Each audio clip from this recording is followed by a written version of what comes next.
How y'all doing? Lads, you just had 9 phenomenal writers, the future of literature in Ireland. How are you all fucking doing? Good, good, thank you. Honestly though, all of you who read for us tonight, thank you so much. That was so wonderful just to hear so many different voices from so many different backgrounds, and just bringing all of your stories together was just really beautiful and really lovely to get to sit in the back and just take it all in. What a pleasure for all of us here. And the future of Irish writing is in very good hands. Please do not forget us when you win your Nobel Prize. Give us an all shout out. Following our phenomenal writing showcase, we have a phenomenal open mic. The writing class are giving you all a round of applause. It's very back and forth. We love this energy. And to kick us off, as is tradition, we have our own kind of patron of the White House, the man who knows to make it all happy. Can we give a very warm applause to our wonderful Mr. Dominic Taylor? Thank you, Lauren. It's great to see this painting up in the wall again after many years. That was where we all began back in 2003. So glad to be still here. My poem tonight, actually, I was watching the new BBC drama on War and Peace there over the past few months. And I seen the one in the 70s, but it went over my head. I got an awful lot more out of it this time. And I just started compelled to write this little poem about the whole idea of finding peace and within war. We all seem to be in a perpetual war the minute we get up in the morning. Okay, I've called it ampersand, purely from the graphic that was on the BBC thing, war, and the ampersand symbol and peace. So a little epigraph from Leo Tolstoy. And now, without thinking about it, he had found that peace and inner harmony, and through the horror of death, through privation, and through what he recognized in Karataf, war and peace. Okay, this is the point. Ampersand. That bridge between our lived existence and something more, where grand ambitions quietly give way, and ordinary life unlocks what our schemes cannot. Platon Karataf, a plain peasant soldier, knew this. His songs and simple tales rose and fell without ambition. They held no blueprint, carried no master plan, just bread and breath, the everyday. Pierre Bezukhov watched him and felt the chasm close. The ampersand linking what wounds us and what slowly grows in silence, healing the soul, allowing us to suffer without cursing what we bear, to sing the ordinary day as it is, right here. Thank you. Thank you so much, Dominic. Dominic is part of the team here, and with myself, if I haven't met anyone here, my name is Lauren McNamara. I help co-host this night every month with the wonderful Dor we had earlier. And of course we have Pat, our phenomenal cameraman, and Marion, who makes us all the money by selling our books. Millionaires, every one of us. But if you do want to support our books, Dominic's book and some of our own books are over there with Marion if you'd like to pick up anything. There also might be a couple of copies left of the new Stony Thursday, which we have been kindly given for free, if anyone would like to take them with them. I don't know if there's any left. A few people have already noticed this. But yeah, and then for me, we have up next the wonderful Breda Spate. Let's bring her around.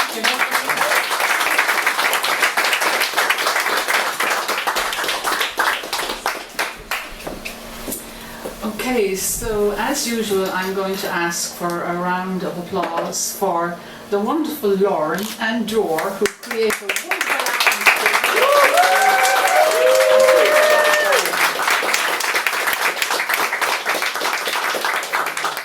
And to Dor, wearing her other hat as co-editor of Skylight 47, I would like to thank you, along with your other your cohorts, Bernie and Ruth, for giving this poem its first home. I can't make the lunch tomorrow night, so I'm going to read the poem tonight. The title of the poem is Winter Gift, and it was triggered by the fact that I was reading a lot of Mary Oliver, and I'm just so impressed. I was reading her collected, or her new and selected volume 1, and you know, to read poem after poem after poem, and to see her connection with nature and the gap between me and nature. So I thought I'd try and write a poem where I'm using nature as a metaphor. So that's what triggered the poem. Winter Gift.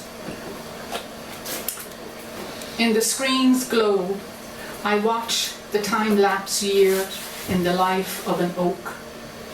Its body is skeletal, limbs scribbling their shape onto winter grey. The air around it is a deathly halo, until, imperceptibly, tiny green buds prise out like eyes, half opening. The branches stippled with a rash of green.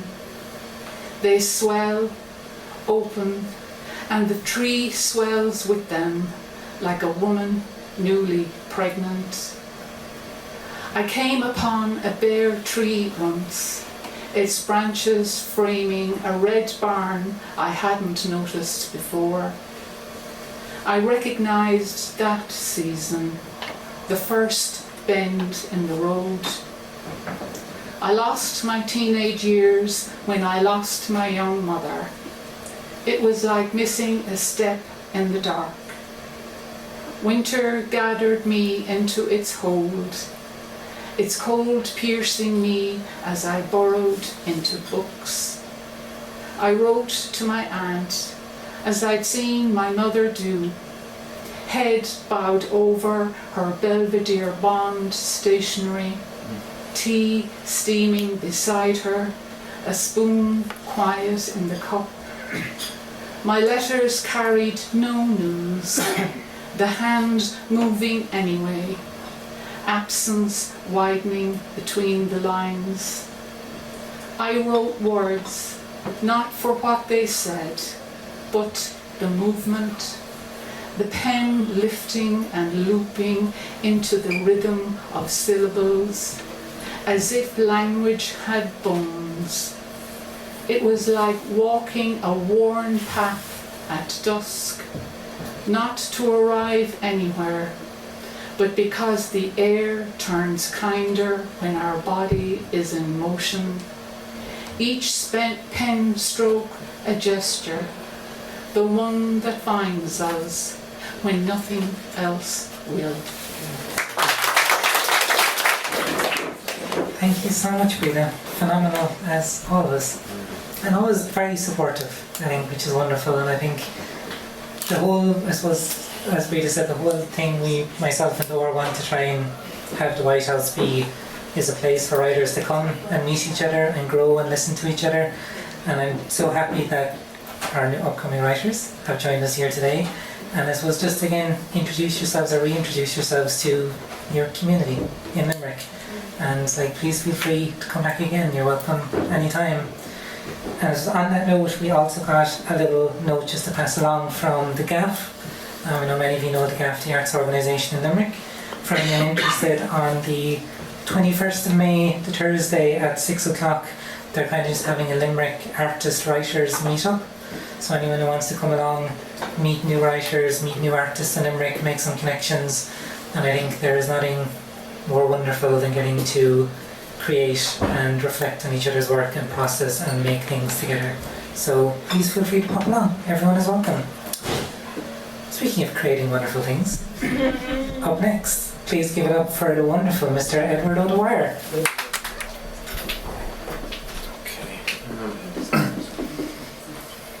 Anybody know that Simpsons reference when They're sent to a place called Monster Island, and somebody leans in and says, "Oh, don't worry, it's just the name." And then it cuts to them running from a load of monsters. And somebody explains, "Oh, what they actually meant was Monster Island is a peninsula." This poem is about the naming of things, and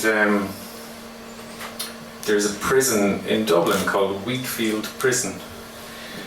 And I thought that was a curious thing, and I just thought it's remarkable how very unusual names are sometimes given to things, names that are just the very opposite of what they're naming, or suggest things that are very opposite to what they are supposed to be naming. So I thought, Wheatfield Prison. But what if the thing was actually more like what the name suggests? So that's what I went with. It's called Wheatfield Prison. Welcome to Wheatfield Prison. We do not incarcerate. We rehabilitate. Where are the walls? There are none. No bricks, no concrete. And the bars? There are none of those either. I can't see any grey. You will see grey sometimes, because there's nothing we can do about the sky. And our surveys tell us that prisoners want sky, even when it is only grey. We offer colour when we can, especially the bright yellow of wheat. Our surveys tell us that prisoners associate this colour with hope, a future. Surveys have shown prisoners feel hopeless, dispirited about the future due to walls, bars and grey. But it is confinement they identify as most demoralising. Surveys show that cramped spaces shrink over time in a prisoner's perception. But you will find none here. There are no guards here. No, there are no guards. And there are no rings of keys or locks clicking shut. We have moved away from all of that. Instead of that, we have near endless open space.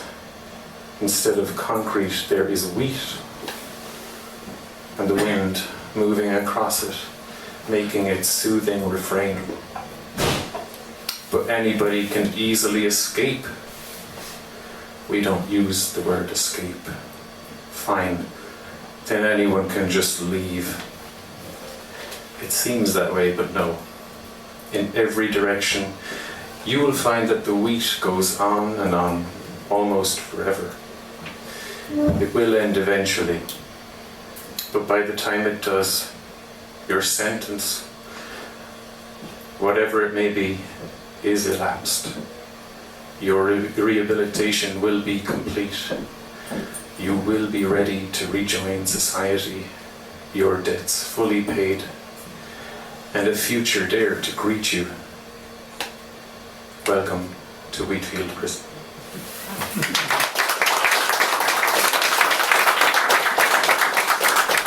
Thank you so much, Edward. Honestly, one of my favourite quotes, I think, every month that comes up. I went down a few minutes ago and Marion went to me, "Lauren, that was a lovely speech you gave about artists coming together and that meeting in the gaff. Where's the gaff?"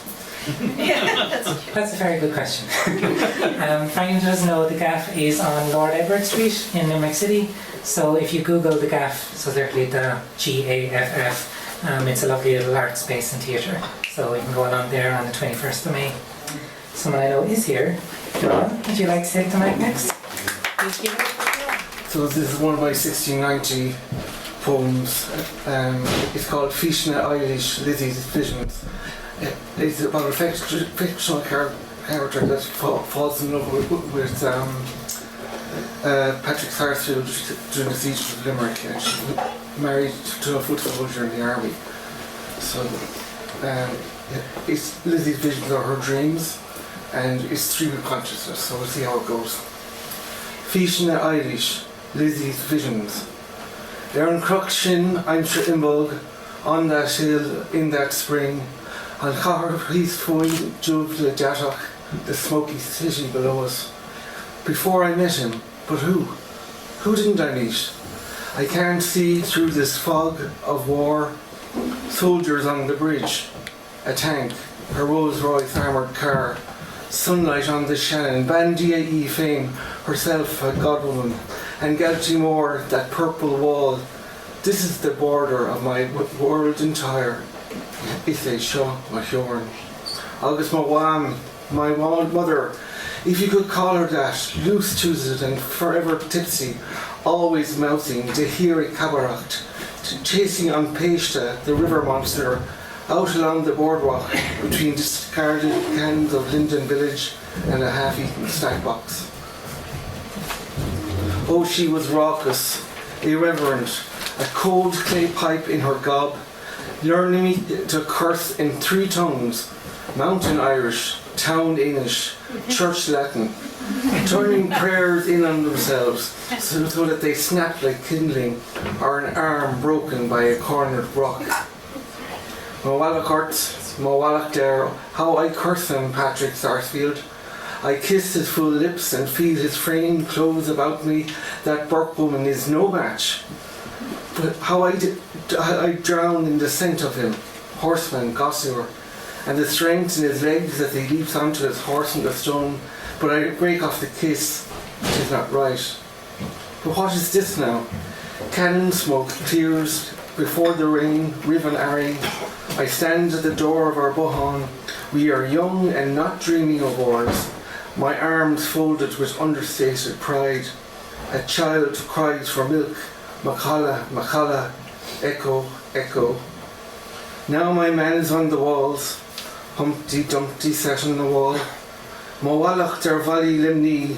Humpty Dumpty had a great fall. I stepped out and he stepped in again. A Cessna turns for Kuna, catches the sun for a moment and is gone. A man from beyond the Galties told me once that a dream lasts 10 seconds, not much more. But what is a second but some notion of time? Is it like heartbeat or tide turn or moon wax and wane?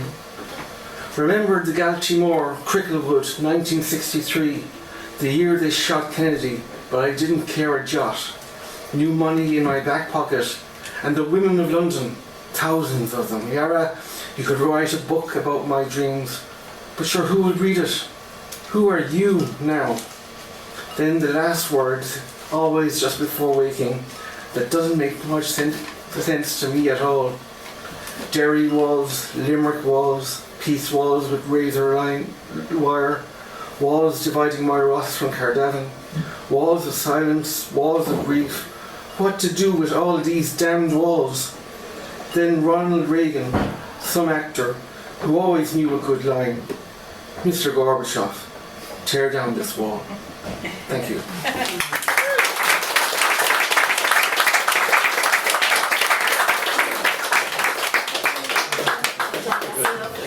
Thank you so much, Miriam. That was great.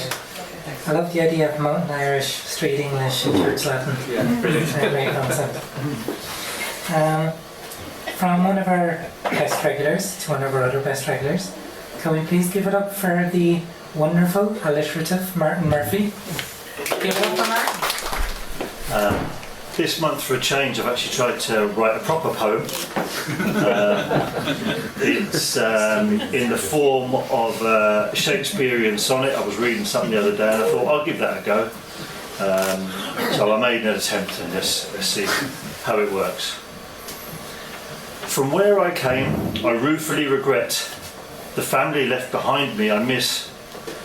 Though leaving was tough, I settled my debt. The love I had found brought new emphasis. From the beginning, the road was not flat. Constructing life, navigating our way. Developing, creating the format. Fine-tuning required in any one day.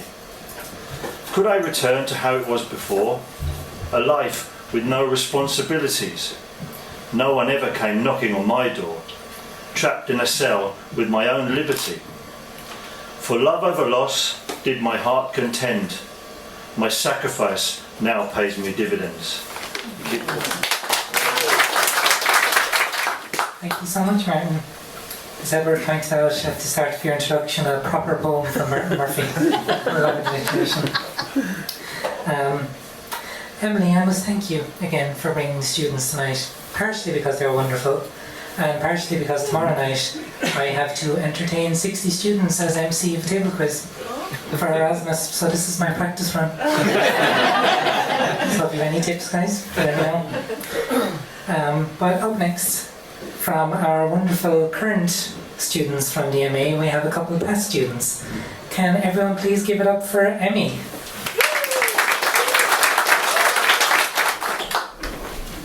Hi, I think that makes it 3 years since I first performed here as well, which is kind of crazy to think about. One day I'll run out of poems and I'll start rapping about basketball, but I have a poem today, so we're fine. I believe it was Liam from the current cohort who had some really great lines about skinned knees. So this poem is called Leeches. My knees know the sharp scrape of gravel. They remember being scarred and skinned, mud-flaked, barely healed before the next tumble over handlebars or down sidewalk, climbing onto bathroom counters, a ritual of Neosporin, peroxide, bandages. My knees remember sinking into soft silt at the creekside. They know the sucking kiss of leeches flicked off into the stream, damp, pocked by river rocks, crunching back into length and sprinting to the house for dinner as the sun sets and the streetlights kick on. Thank you. Thank you so much, Emmy. A wonderful UL grad and current Mary High student. Throw it out there. No competition whatsoever. Now for our second successful graduate from UL. Maybe would you like to take the mic? Give it up for him. Thanks everybody. Thanks so much Lauren and Dor, and it's been so amazing to hear everyone read tonight. I was actually not planning on reading, and I know nobody believes that because I'm not shy or whatever, but I was a bit under the weather, but now I'm on the other side of it, so good luck out there. Stay safe and stay away from children.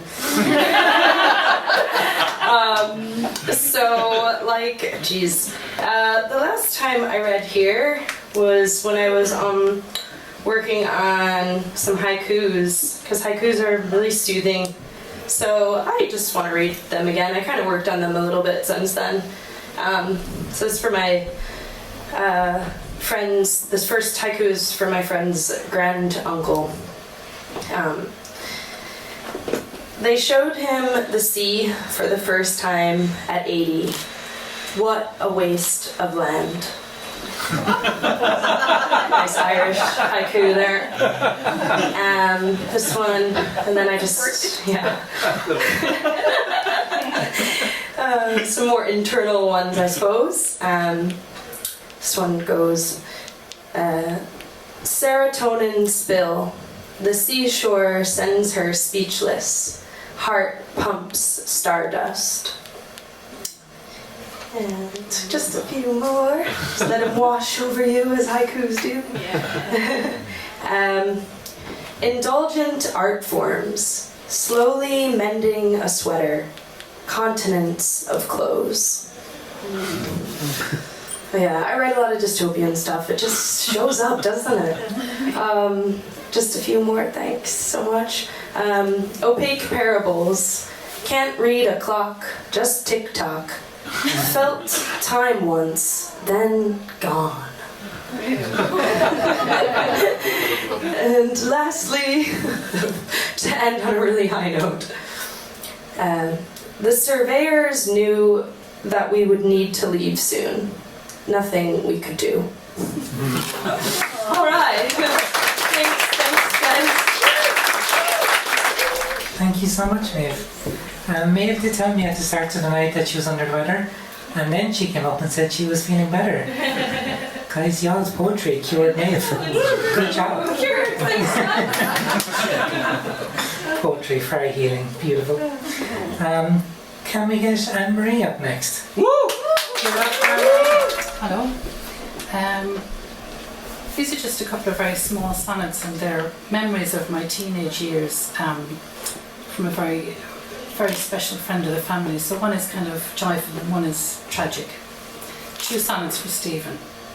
He held me rapt how that water was found. The diviner would grip a Y-shaped branch. He drove it like you'd be steering a plough. Where there's water will dive the hazel rod to seek the life source under the sod. He taught me well how to turn the bucket with a knacky way of flicking the wrist. A deep suck and splash as it drank its fill. The rusty hinge would chime in the water. A tug of the rope heaving to the rim of the well to the west of the small farm. Everyday ritual, pure as a prayer, of silver water so clean and clear. Tin bucket the chalice to cupped pans there. Another fine day for turning the sod. Neighbours all raring to go to the bog. Stephen would whistle down the road at dawn. Not a care in the world, armed with his sloan. Strange, not a sign of him at all that morn. The men in a puzzle strode up to his yard and found a torn note tied to the door. I am dead in the pump was its hollow roar. Hearing the shrieks, I leapt out of the bed. Met their dazed looks of horror. How could it be? The spidery scrawl thrust into my hand. In a slow line of shock, trance-like they moved, to the circle of bricks holding within the staring, still waters of the stone well. Thank you so much, Anne-Marie. I love the mix of like free verse and haikus and sonnets. What a great combo for a night. Loads of variety even. Is Senan Hogan in the room? Yeah. Can we give it up for Senan, everybody?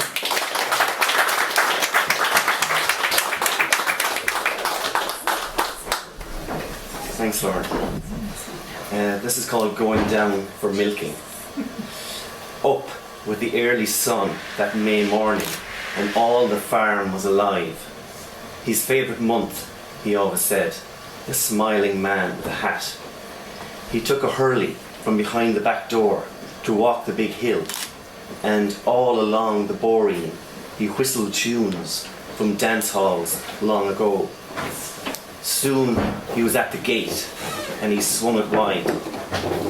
Then, clapping his hands, they slouched into single file like links on a chain, going down for milking.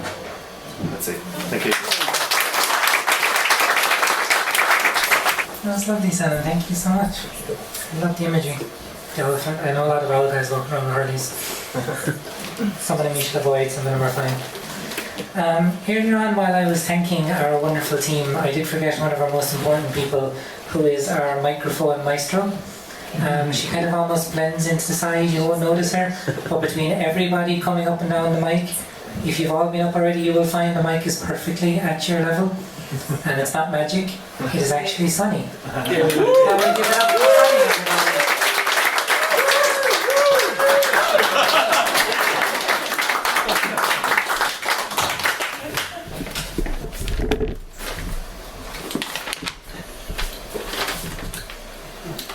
This poem is entitled, When Death Becomes Me.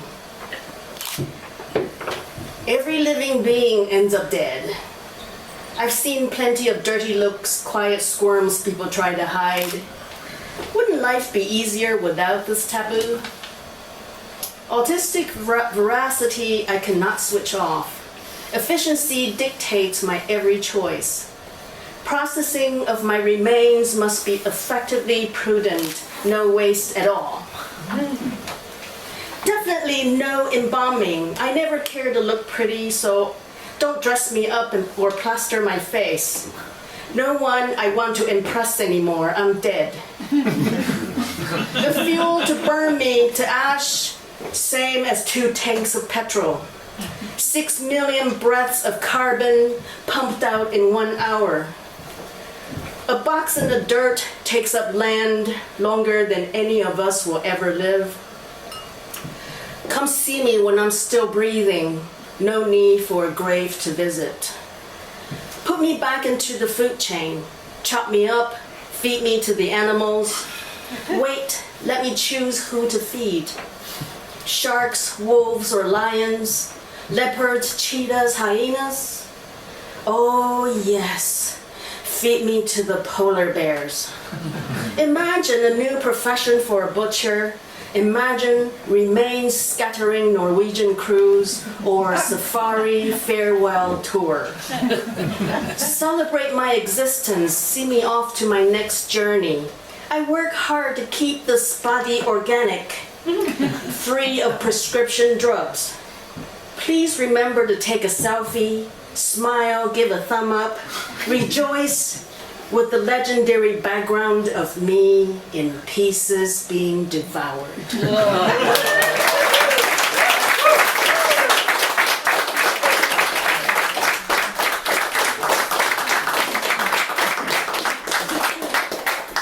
And the mic magically rose up again. No one I want to impress anymore, I'm dead, is a beautiful mic drop line. That was fantastic, Tony. Thank you. Next up tonight, we have the wonderful Beck Diaz. Can we please give it up for Beck, everybody? Well, I gotta let you know that I'm a butcher here, okay?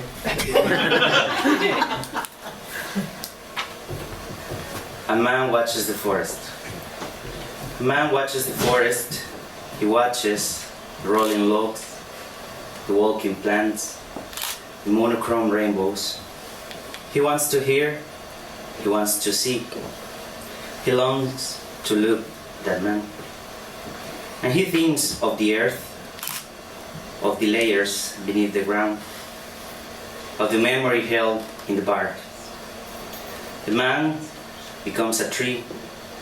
The tree becomes a forest.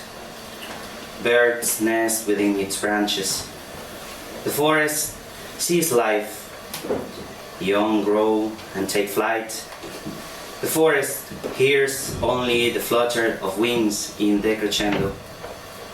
Talons pierce the bark, some fleeing, others praying. The forest bears witness to death. 2 years pass, then 200, and bit by bit the forest shrinks.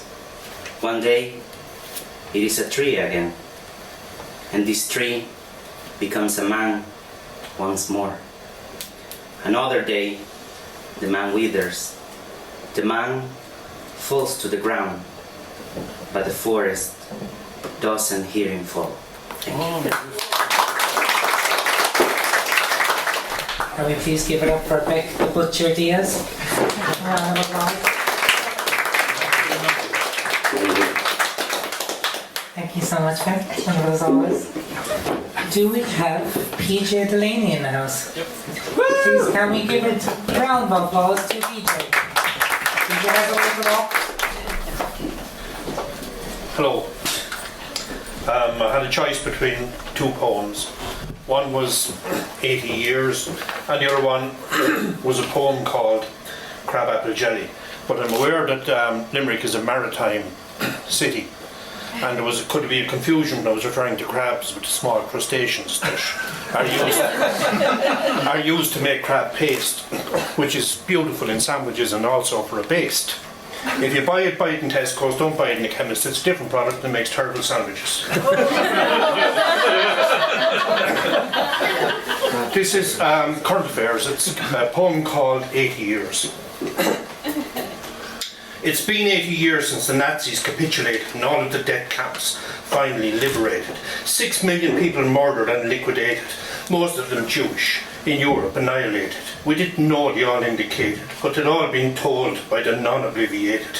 They had O'Leary's deafness, and it never has abated. It's hard to listen and choose not to act, so they covered their ears and their eyes to the fact of industrialised slaughter. Bodies were stacked, then burned on a pyre so as not to protract, but their disposal. Smoke and ashes transact an efficient solution with little impact. But why not just bomb and blow up a train track? 8 years later, and what do we see? We closed up the laundries and set the girls free.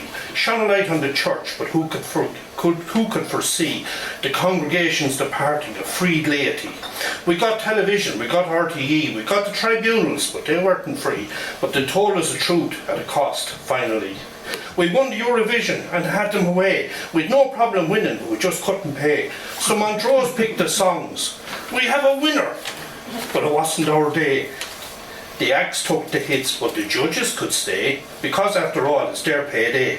It wouldn't be fair, they're the experts, they say. We joined up with Europe, now the EC. We took up to Europe and became rich, yippee!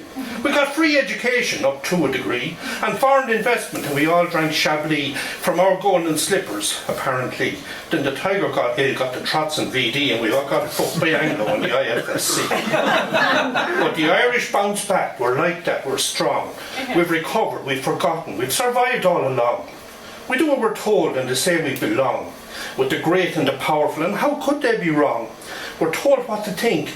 We sing their team song. If we disagreed, well, jobs would leave in a throng.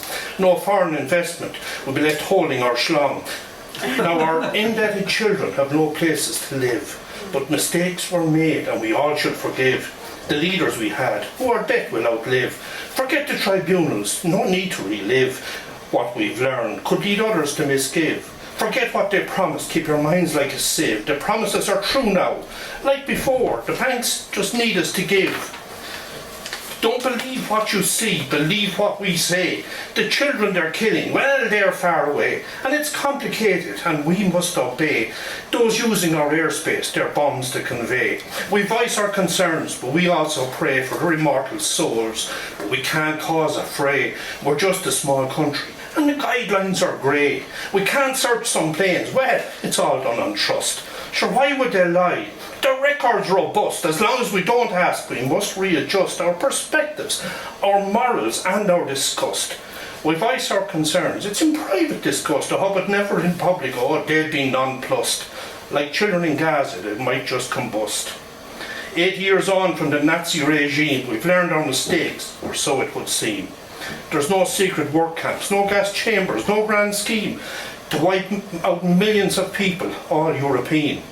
But if you're a long way from here, we can't hear you scream. Not with ears covered, it's just a bad dream.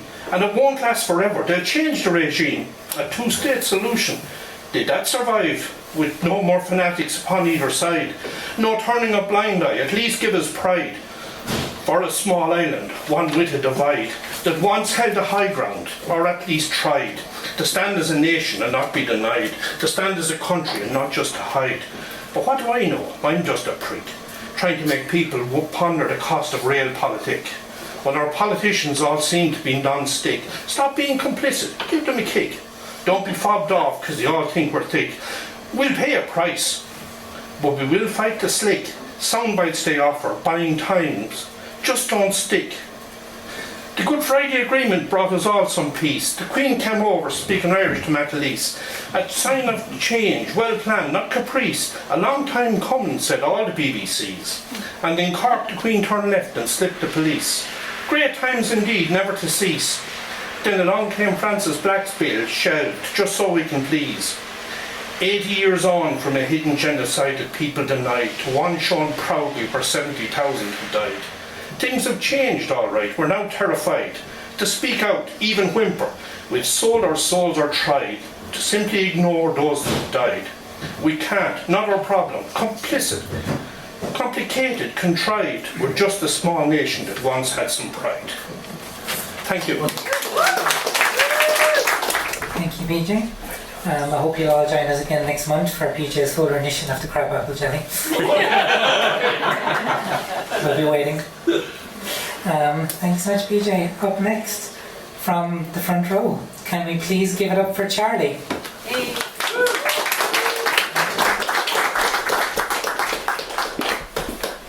It's the poem. I use my poetry as a way to comprehend my emotions, and this was a reaction to my ex taking money off me the day after I decided to cut her out of my life. Also, trigger warning for suicidality, manipulation, addiction, and a suggestion of abuse. As I think back on a relationship, I think about how naive I was. As I think back on a relationship, I wish I listened to my mom. As I think back to a relationship, I feel guilty for feeling lucky that you didn't take advantage of me sexually. I think back on a relationship, I remember the wording, are you taking advantage of me financially? As I think back on a relationship, I think about how I was being suicidal for all the wrong reasons. As I think back on our relationship, I question if you've ever really loved me and if that love was real. As I think back on our relationship, I think about how much you told me was lies, or if it was genuinely the truth. As I think back on my relationship, part of me wishes it was all lies and the love was a lie too. Because as I look back on our relationship, the love being genuine makes my heart break more than if it were a lie. Because as I look back on my relationship, I'd rather have never have had your heart at all than you having it and stabbing it in the way I feel like you stabbed me in the back. I miss you. I miss the person who used to give me 100 little nicknames. The person who genuinely cared about me and wanted to care for me. But that person is dead and gone. She died in the flames of an addiction that took over who you once were, taking an older, somewhat better version of you and engulfing her in the flames. You with the old name you chose for yourself, the first draft of who you are now, or rather who you wanted to be when you wanted to be better. But that version of you no longer exists. She too was taken by the flames of hurt, of betrayal, of struggling to keep up in life. And instead you gave the same to me, intentional or not, it doesn't matter, because that person I once loved is dead and gone, buried amongst the ashes of who you once were. Thank you.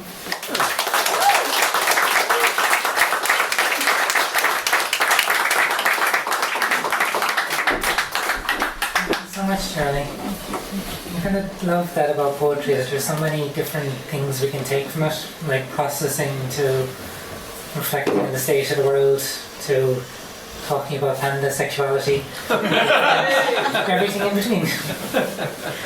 And we appreciate all of them. Up next, can we get the brilliant Mick Lacey up from the back? Give it up.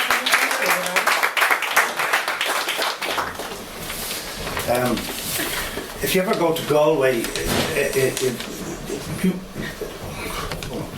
at the museum in Galway, you'll see a mural of a character called Paddy Finnegan roaring and shouting. There's a picture on the wall, a painting. And I first met Paddy in 1963, standing on a statue in Abbey Street roaring. And he always roared. He was a school teacher, but he could roar in Latin and Greek and so on. But in the 70s we used to have, every significant occasion we'd have Dáil Ihe in his flat in Leinster Road, and it was just a roaring match. And for those of you who weren't around in the 70s, it was a big clash of ideologies, of ideological change. We lived in a theocracy, we had troubles in the north. So the poem is in the context of 75, so if there's any statements that are not politically correct, just bring yourself back to 1975, okay? And it was the evening that of De Valera's death. De Valera, you know, was the President of Ireland, and he's often called the long fella, De Valor, and so on. Okay. In August 75, the long looming leprechaun blinkeredly enshrined in McQuaid's Bunrock na Herdon Furor Boss. He died. The blinds came down on Oris on Uachtaráin na Herdon, and the candles quenched.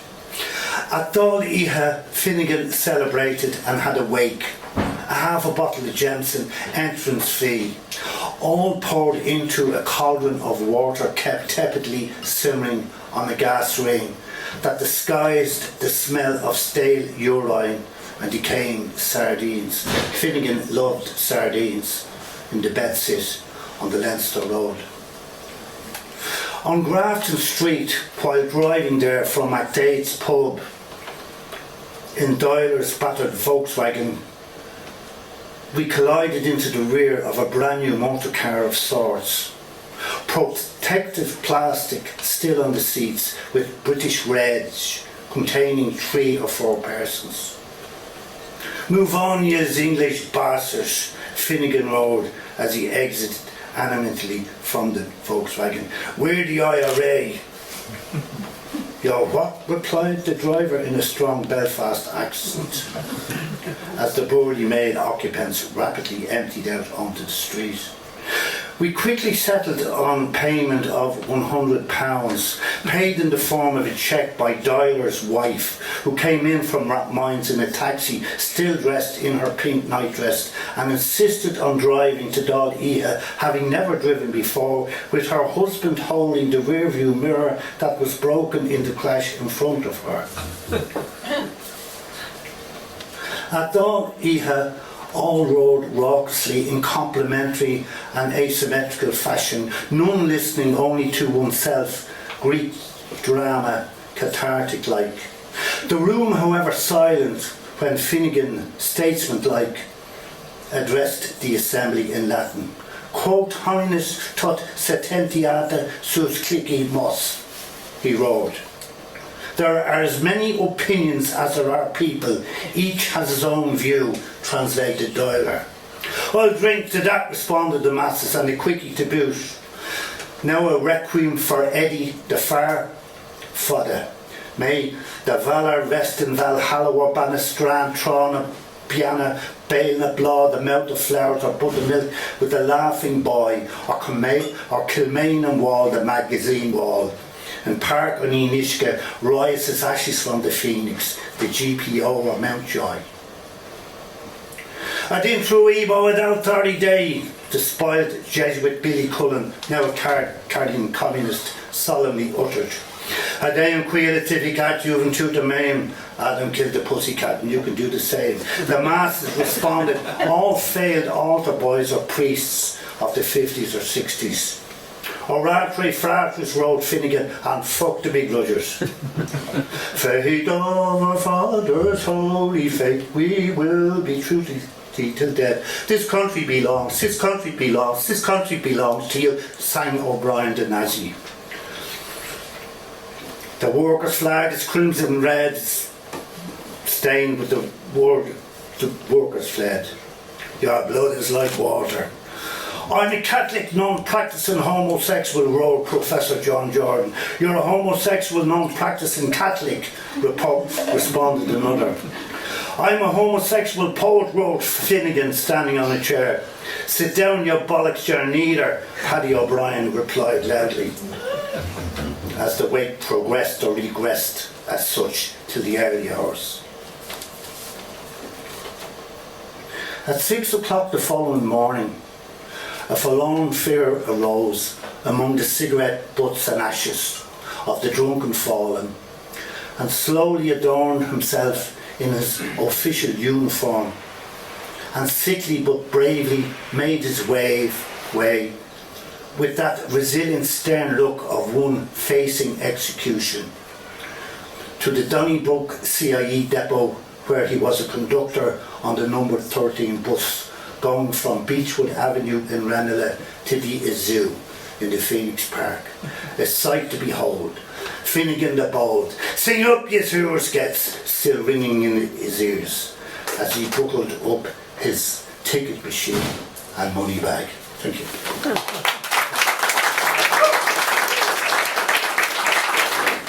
Thank you so much, Mick.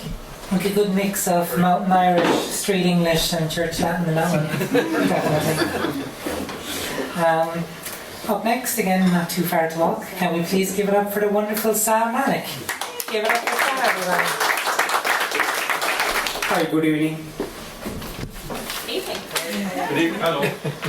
Hello.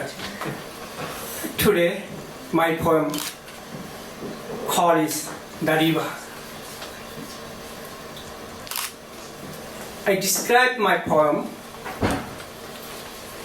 Life of River. What is the river? Why the river? Why need us the river? River is a civilized, sometimes river is a goddess. River can talk like you, like me, like human. I describe in my poem.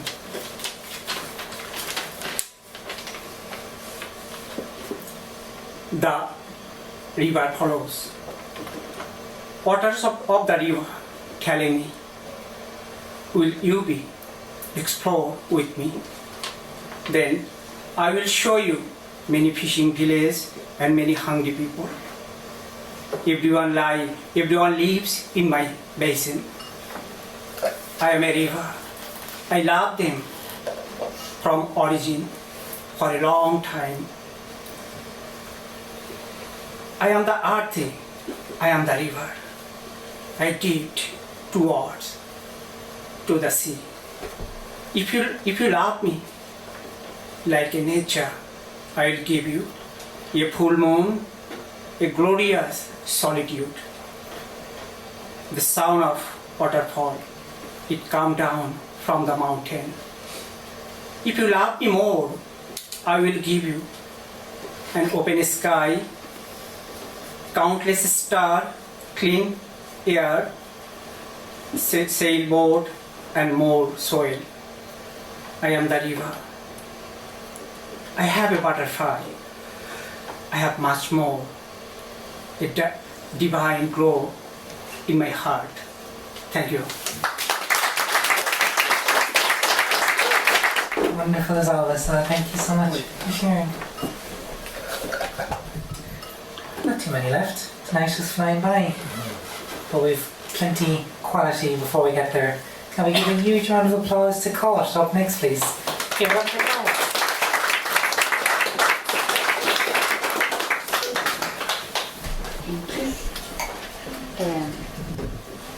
This is called Bjautna. It's May again. Bjautna. Summer fires are lit.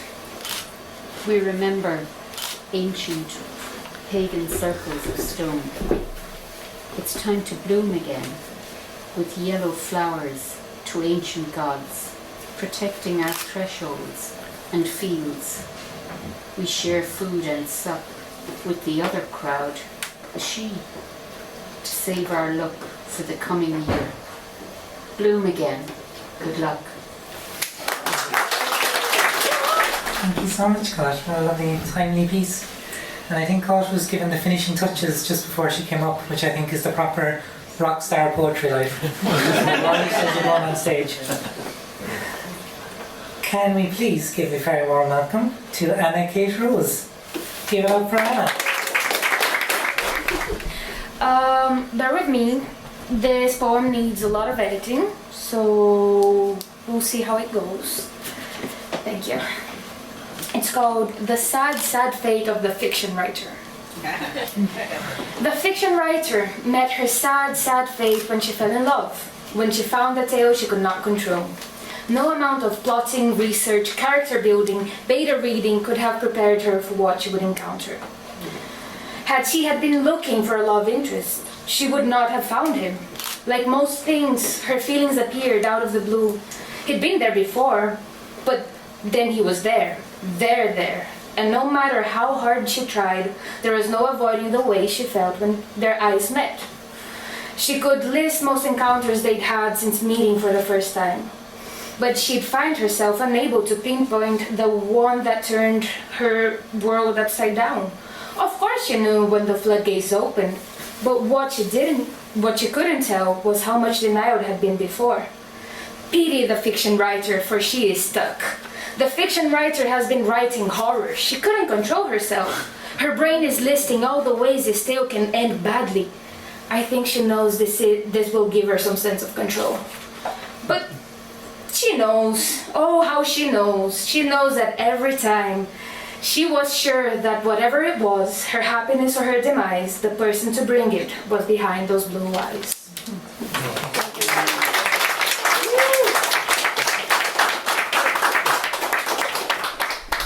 Thank you so much, Anna. Anna, would I be correct in saying that was your first time reading a poem to us? Here, yes. Can we please give Anna another round of applause? Please don't let it be your last. Also, you have great facials while reading. It was lovely to just watch you read. Fantastic. So, she gave you a bit of a sample early on, but we're going to bring her up for a poem now. Can we please give a round of applause to the wonderful Dora?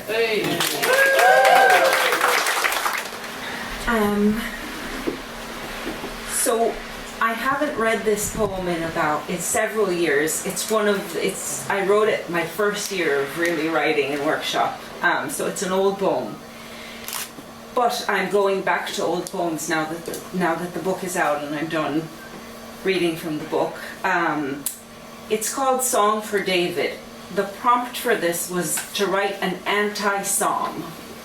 And so the biblical King David is the one who purportedly wrote the Psalms. They're very problematic pieces of writing. And yeah, this is kind of my answer to him. Song for David. Aleph. Come, we are poets. You handed down that marrow with the pain. These bones are not dry. They are filled with another kind of faith. Bet. You wrote psalms for protection, extorted song, a tithe in verse. Your son wrote a private devotion he couldn't inhabit. He could not play at equal-tempered love, could not look for his love's abode at midnight, a solitary figure limned in fire, his words seeping in like drops of rain, like starlight through the weave, answered in silence and heartbeats, breath seeking breath through fabric. Instead, it dispersed by other lips. Gimel. That is the balm, the oil upon your prickly crown. Let us put down the stones, sling the words that lurk within our bones, the secret chord. That is the inheritance to be listened for and found among the echoes. Dalet. Let the snake rise up. Let us glory in our skin, every scale of which is perfect and is bound to fall. Let mothers birth in joy, knowing their children will take up the pen. The harp's good too. Let us stop yearning to return to gardens where knowledge grows on trees. We live in the desert. Truth is in the echoes of the rocks, in the susurrations of the sea, in the whisper of breath through bones, in the bubble and pump deep down, where it all began. Hey, let us sit around the fire, mourn the lives that we have lost. Let us claim our true bequest. We can decode our dreams. They are not of cows nor kingdoms. They are in the whispers in the creeks, in the play of creation, in words strung together to gleam in the sun of our songs.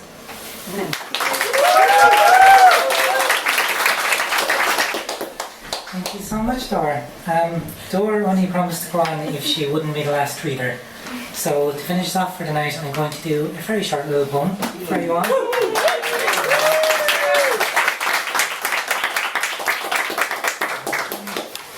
This poem is a very short poem, but it's kind of a weird little journey. I wrote it years ago for a kind of a comedy poetry play I had called Hello, My Name is Single that was touring around, which is a show about dating.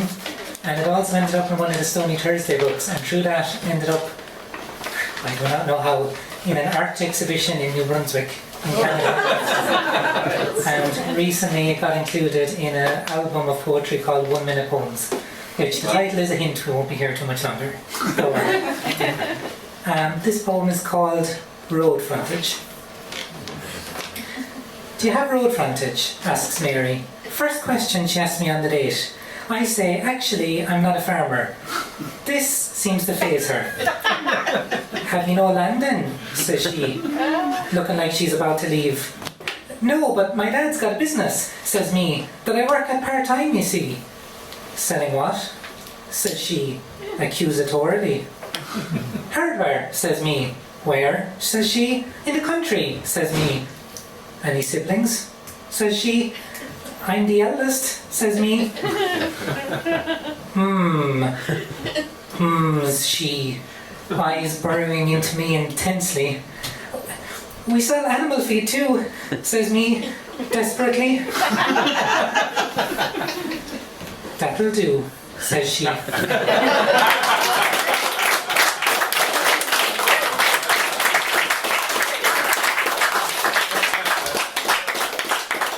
Oh, God's sake, that ended up in an art exhibition in Canada. I don't know. Thank you all so much, everybody, for just a wonderful night, to our fantastic open mic, to our wonderful organisers, Dominic, Dora, Pat, Marion, Sonny. I'm not forgetting Sonny. But of course, this night would not be this night. Can we please give a fantastically huge round of applause for the wonderful readers from the UL Creative Writing Class.